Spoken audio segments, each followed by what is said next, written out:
រូបអូនស្អាតជាងគេតែផ្កាក្រអូបប៉ុន្តែរូបអូនក្រអូបជាង She's not another one គ្មាននរណាប្រៀបនឹងនាងក្ដីស្រឡាញ់ចំពោះនាងសូមផ្ញើទៅតែចម្រៀង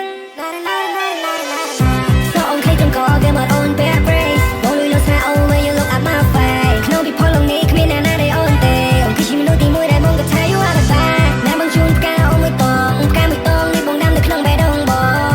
ផ្កានេះស្អាតណាស់ស្អាតដូចជីវ៉ាដូចជាស្នេហាមកហើយរវាងអូនអូនណារណាអូនមកស្នេហាបងអូនណារណាអូនមកស្នេហាបង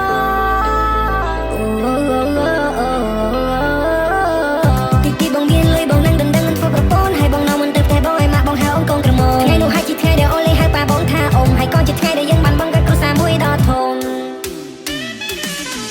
បើព្រាវទៅនឹងមេអូសាដូចព្រៀងបាក់ថ្ងៃបងឃើញអូនតាមមកផ្លែស្រមៃដល់ថ្ងៃបងពាក់ស្បៃសំរោននឹងខ្ចោចារីយ៉ាងក៏ប្របីបងពិតជាមិនដល់ចិត្តចង់សុំបងមករំជប់និស័យអូមកទេធីតាអូមកបោស្បាជួបភ័ក្រអូននឹងមកបេះដូងបងលងស្នេហាបេះដូងនឹងពូ control lose control នឹងជីវ៉ាតែទេណាស្រុកពុំងាយយើងចាប់ដៃគ្នាបង្កើ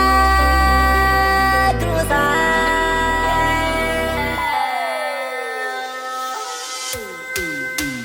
ហាអើយបានមកជាប្រពន្ធរឿងអីក៏សុំចិនចាញ់ចង់ឆ្លាតធ្វើឲ្យបាបប្រពន្ធមកគួរឲ្យខ្លាញ់